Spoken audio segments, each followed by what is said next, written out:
বাপেরও বাপ থাকে। এই পরিপ্রেক্ষিতে আপনাদের কাছে একটা গল্প বলি, শুনুন। না, গল্প নয়, ঘটনাটি সত্য। ঘটনাটি অনেকের হয়তো জানা, আবার অনেকে জানেন না। যারা জানেন না তাদের উদ্দেশ্যে। বিখ্যাত হিন্দি সিনেমার হিরো অমিতাভ বচ্চনকে আমরা ছোট বড় কম বেশি সবাই জানি এবং চিনি। তখন তিনি সফলতার তুঙ্গে। এমন সময় প্লেনে করে যাচ্ছেন কোথাও। প্লেনের সমস্ত যাত্রীরা তাকে নিয়ে রীতিমতো মাতামাতি করছে। কেউ দেখার জন্যে অস্থির, কেউ অটোগ্রাফ নিতে চাইছে এবং কেউ হ্যান্ডশেক করতে চাইছে। তখন তো আর সেলফির যুগ ছিল না। তিনি বেশ উপভোগ করছেন বিষয়টিকে। এমন সময় প্লেনের মধ্যে এক যাত্রী উঠলেন, হাতে নিউজ পেপার এবং একটা ব্যাগ।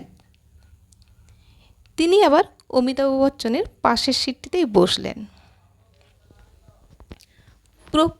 পুরো প্লেন অমিতাভ বচ্চনকে নিয়ে মাতামাতি করলেও ওই ব্যক্তি কিন্তু রীতিমতো নিউজ পেপার পড়ে যাচ্ছেন।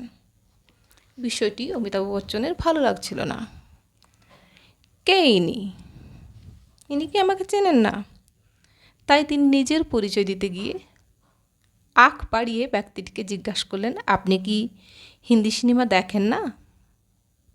ব্যক্তিটি মাথা তুলে মুচকি হেসে বললেন, সেরকমভাবে দেখা হয়নি, 2-3 বছর প্রায় দেখিনি।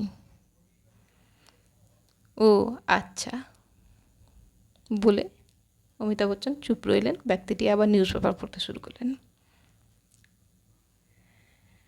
অমিতাভ বচ্চন লক্ষ্য করছেন ব্যক্তিটি তার দিকে তাকাচ্ছে না, তাকে জিজ্ঞাসা করছে না, তাকে কি চিনতেও পারছে না নাকি। তার ভালো লাগছিল না বিষয়টি। তিনি ভাবলেন এবার নিজের পরিচয়টা দিয়েই দিই।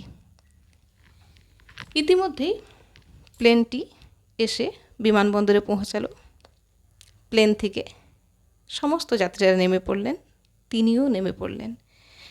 অমিতাভ বচ্চন ভাবছেন আমার পরিচয়টা ইনাকে দিয়েই দিই, ইনি বুঝুন কার পাশে বসেছিলেন। তাই তিনি নেমে যেচে ব্যক্তিটির সাথে হ্যান্ডশেক করলেন এবং বললেন, আমি অমিতাভ বচ্চন, বলিউডের হিরো।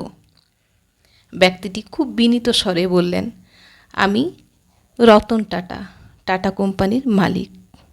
সেই দিন অমিতাভ বচ্চন অনুভব করেছিলেন যে নিজেকে এত বড় হওয়া ঠিক নয়, বাপেরও বাপ। ঘটনাটি অমিতাভ বচ্চন তার নিজের বায়োগ্রাফিতে উল্লেখ করেছেন।